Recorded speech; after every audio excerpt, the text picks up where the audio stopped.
The power supplies of most computers can operate over a wide range of electrical voltage inputs. However, operating the computer under these conditions for extended periods of time can shorten not only the power supply's life, but also the computer's. Also, electrical storms can end the computer's life quite suddenly. So to prevent such things from happening, consider installing a device to filter AC input. A wide range of devices that stand between the AC outlet and the computer equipment are on the market and generally fall into these four categories. Power strips that provide additional outlets without providing any protection from changes in AC power. Surge protectors, which protect equipment against power spikes or surges. Line conditioners that condition or smooth out the highs and lows of power. And then an uninterruptible power supply, or a UPS, that provides backup power when the AC fails. Now, all of these devices should have the UL, or Underwriters Laboratory logo, which says that the laboratory, a provider of product safety certification, has tested the device. The UL standard that applies to surge suppressors is the UL 1449, which was first published back in 1985 and revised in 1998. So let's look at some of the features and benefits of the last three items in the list: the surge protectors, line conditioners, and the UPSs. The surge protector, also called a surge suppressor, protects equipment against sudden changes in power levels, such as spikes from lightning strikes. The device, such as the one shown here behind me, typically provides one or more power outlets and an on-off switch. A protection light that indicates that devices protecting equipment from overvoltage, also called the transient voltage. And on AC power lines and telephone lines, surge suppressors can come as power strips, wall-mounted units that plug into AC outlets, or consoles designed to sit beneath the monitor on a desktop. Some provide an RJ11 telephone jack to protect modems and fax machines from spikes. But be aware too that not all power strips are surge suppressors. Some power strips only multiply the number of outlets without offering any protection from a power surge. A surge suppressor might be a shunt type that absorbs a surge, a series type that blocks the surge from flowing, or a combination of the two. A surge suppressor is rated in joules, which is a measure of work or energy. 1 joule is the work or energy required to produce 1 watt of power in 1 second. And a surge suppressor is rated as to the amount of joules that it can expend before it no longer can work to protect the circuit from the power surge. Suppressors are commonly rated from 250 joules to several thousand joules. The higher, the better. Some suppressors, also rated by clamping voltage, or also called let-through voltage, which is the voltage point at which a suppressor begins to absorb or block voltage. Now, normally, house current is rated at 110 volts, so you would think the clamping voltage should be close to this number, such as around 130 volts. However, the clamping voltage value is best not set this low. House current regularly spikes well past 200 volts, and a PC power supply is designed to handle these types of quick spikes. Now, if the surge suppressor kicks in to work on these spikes, not only is it unnecessary, but the suppressor is likely to wear out prematurely. A clamping voltage of 330 volts or higher would be appropriate. The difference between a joule rating and a clamping voltage rating for a surge suppressor is that the clamping voltage rating determines at what point the suppressor begins to work, and the joule rating has to do with how much work the suppressor can do. The circuitry inside the suppressor that handles the surge can burn out if a surge is too high or lasts too long. And in this case, most suppressors continue to work just like a normal extension cord, providing no surge protection. And because of this fact, it's important that a surge suppressor have a light indicator that says the suppressor part of the device is still working. Otherwise, you might have protection and not even know it, or not have protection and not even know it. When shopping for a surge suppressor or surge protector, look for these features.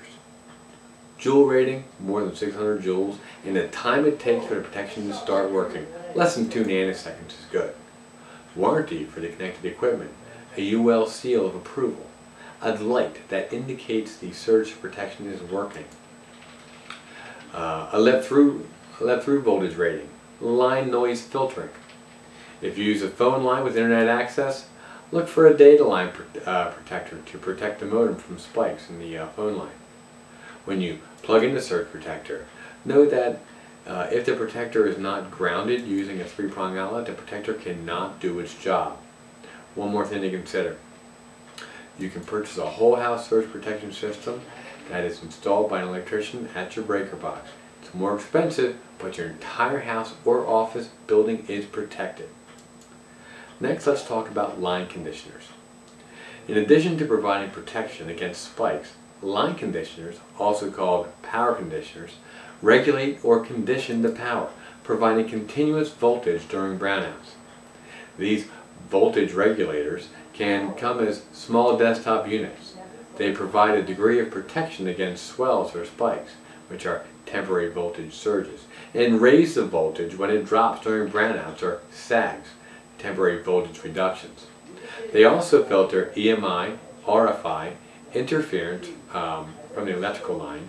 Power conditioners are measured by the load they support in watts, volt amperes or VA, or kilowatt amperes or kV, or kilovolt amperes, which are kVA. Now, to determine the volt amperage or volt amperes required to support your system, multiply the amperage of each component by 120 volts and then add up the VA for all components. So, for example, a 17-inch LCD monitor that has a 1.3 amp written on its back, which means 1.3A written on its back, which is 1.3 amps. Multiply that value by 120 volts, and then you can see that what the monitor requires: 156 VA or 156 watts. A Pentium PC with a 17-inch monitor requires about 500 VA or 500 watts of support. Now, as you can see, here we have a line conditioner by Trip Light that is rated at 1800 watts. Power conditioners are a good investment if the AC in your community suffers excessive spikes and brownouts. No, I don't mean air conditioning. I mean the current coming to your house has a number of brownouts and spikes. However, a device rated under 1 kVA will probably provide corrections only for brownouts, not for spikes. Line conditioners, like surge suppressors, provide no protection against a total blackout, which is a complete loss of power. There, you're going to need an uninterruptible power supply. Now, unlike a line conditioner, the uninterruptible power supply, or UPS, provides backup power in the event that the AC current, or the AC, fails completely. Now, the UPS also provides some filtering of the AC. A UPS offers these benefits: conditions the line to account for both brownouts and spikes, provides backup power during a blackout, protects against very high spikes that could damage equipment. A standby device, battery-powered circuit, is used when AC input fails. An inline device, battery-powered circuit, is used continually, or line interactive device, which combines features of the first two. Now, several variations of these three types of UPS devices are on the market at widely varying prices. A common UPS device is a rather heavy box that plugs into an AC outlet and provides one or more outlets for the computer and the monitor. As you can see behind me, is an example of one of those UPSs. Now, it has an on-off switch, requires no maintenance, and is very simple to install. It's used to provide uninterruptible power to your desktop and monitor during a blackout. It is best not to connect non-essential devices such as a laser printer or a scanner. Expect a UPS to provide power during a blackout long enough for you to save your work and shut down the system. Now, also know that a UPS is not essential for a laptop computer, as it is for a desktop, because a laptop has a battery that can sustain itself during a blackout. Now, a smart UPS when you're looking through the ad, UPS devices. Some of them are labeled as smart UPS. Now, a smart UPS, also called an intelligent UPS, can be controlled by software from a computer. So, for example, from the front panel of some UPSs, you can check for a weak battery. But with a smart UPS, you can perform the same function from utility software that's installed on the computer that it's protecting. Now, to accommodate this feature, a UPS has a USB connection to the PC and a microprocessor on board. Some activities this utility software and smart UPS can do include the following.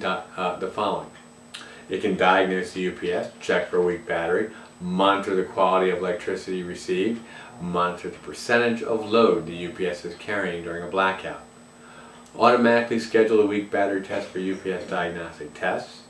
It can send an alarm to workstations on a network to prepare for a shutdown, close down all servers protected by the UPS during a blackout. It can provide pager notification to a facilities manager if the power goes out. After a shutdown, allow for startup from a remote location over the internet, and what is one of the features that it can do as well. Okay, what to consider when buying a UPS. The UPS rating is given in VA and watts, and the VA rating is generally about 60% higher than the watts rating. The VA rating is the theoretical rating that is calculated by multiplying volts by amps and then added up for all the equipment. Now, the watts rating is the actual draw available to the equipment that it protects. Make sure both ratings are adequate for your equipment. When matching a UPS to the needs of your equipment, add up total watts needed by your equipment and double it for the VA rating. Then check to make sure that the wattage capacity of the UPS is about 25 to 30% higher than the total watts that are required. You don't want to buy a UPS that runs at full capacity.